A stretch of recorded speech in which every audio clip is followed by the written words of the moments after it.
called Drano. Moscow says 1,300 Soviet troops started out today on the final leg home from Afghanistan, the 200 miles from Kabul to the Soviet frontier. CBS News' application to the Afghan government to cover the Kabul ceremonies was denied. Alan Pizzi spent the weekend behind rebel lines near the provincial capital where the troops leaving today were based. He reports that when the remaining soldiers pull out, the rebels are promising to make their journey a costly one. For Afghan Mujahideen, the Soviet withdrawal was just another day.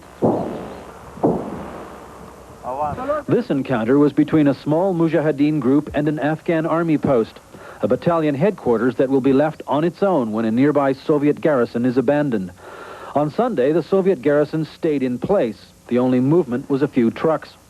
The Soviets' only route out lies down 60 miles of winding valley, with Mujahideen in control of the mountain ridges looming over it. Abdul Haq is one of the top 3 Mujahideen commanders.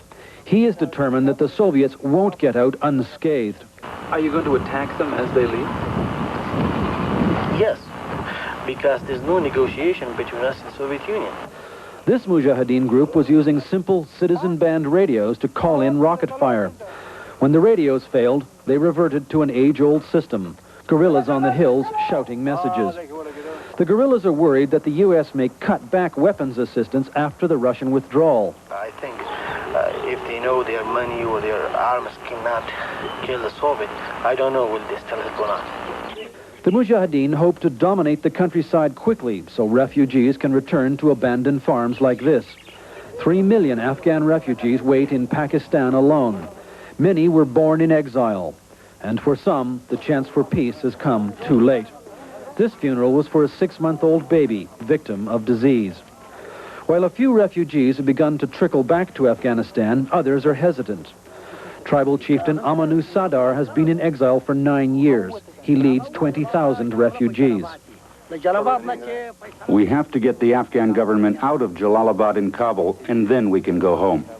The Mujahideen don't believe that the Russian withdrawal will mean a quick end to the fighting, but they do see it as a major step closer to victory in a war that until now, few outsiders thought they had even a chance of winning.